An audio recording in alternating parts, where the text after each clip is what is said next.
కొంతమంది తెలిసి తెలియక అద్దింట్లోకి వెళ్ళినప్పుడు ఎమ్మంటే తెలిసిపోద్ది వాళ్ళకి, అద్దింట్లోకి వచ్చామంటే వచ్చిన కాడి నుంచి ఎట్లా అయిపోతుందని చెప్తూ ఉంటారు, కానీ కదలలేరు. శనిదేవుడు వాళ్ళని కదలనివాడు. మీకు ఇందాక చెప్పాను శని గురించి, వేరే దాని గురించి మాట్లాడుకుంటాం.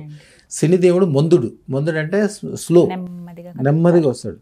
శని తత్వం ఎప్పుడు వచ్చినా, శని మూలాన్ని ఇబ్బంది కలిగినా కూడా ఎమ్మటే చేయాల్సింది ఆ నీలం ఉంగరం పెట్టుకోవటం కాదు. నీలం ఉంగరం పెట్టుకుంటే, నీలం అంటే శని కదా, శని తీసుకొచ్చి దగ్గర ఎవరు పెట్టుకుంటారు?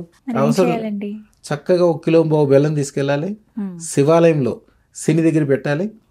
ఇంటి దగ్గర నుంచి వెళ్ళేటప్పుడు ఖర్జూరాల రసము, 1 కిలో పంచదార, ఆవు పాలు, ఈ 3 తీసుకెళ్ళి బెల్లమేమో శని దగ్గర పెట్టి 9 సార్లు ఆ నవగ్రహాల చుట్టూ తిరిగి కాళ్ళు చేతులు మొహం శుభ్రంగా కడుక్కుని తర్వాత శివుడికి అభిషేకానికి ఈ 3 వస్తువులతో అభిషేకం చేసుకుని ఇంటికి వెళ్ళాలి. సంవత్సరానికి ఒకసారి చేస్తే చాలు. బెల్లం మాత్రం శనీశ్వరుల వరకు పెట్టాలి. అంతే.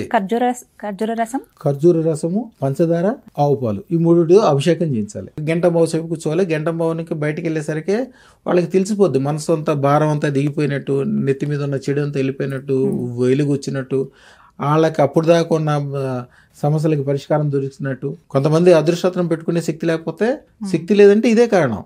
అప్పుడు ఎమ్మటే వెళ్ళాలి, శివాలయంలో కిలోంబావు బెల్లం ఇవ్వాలి, శివుడికి అభిషేకం చేయించుకోవాలి, స్వామి నాకు అదృష్టం పెట్టుకునే శక్తి ఇవ్వమని అడగాలి. అంతే. అటు 3వ రోజున 4 రోజులు వచ్చి పెట్టుకోగలుగుతాడు. డబ్బులు ఎటు నుంచి వచ్చేస్తాయి. చాలా మంది ఏం చేస్తారంటే, నాది అదృష్టానికి సంబంధించింది, అదృష్ట దేవత నాది ఫోటో కలిపి కాలర్ ఐడీలు పెట్టుకుంటారు. ప్రతిసారి చూసుకుంటాం కదా అండి, ఎప్పటి నుంచో అనుకుంటుంది అవలేదండి, పెట్టుకున్నామంటే ఈ పనులు అయిపోయినాయి, డబ్బులు వచ్చినాయి, అదృష్టం తీసుకెళ్ళాలంటే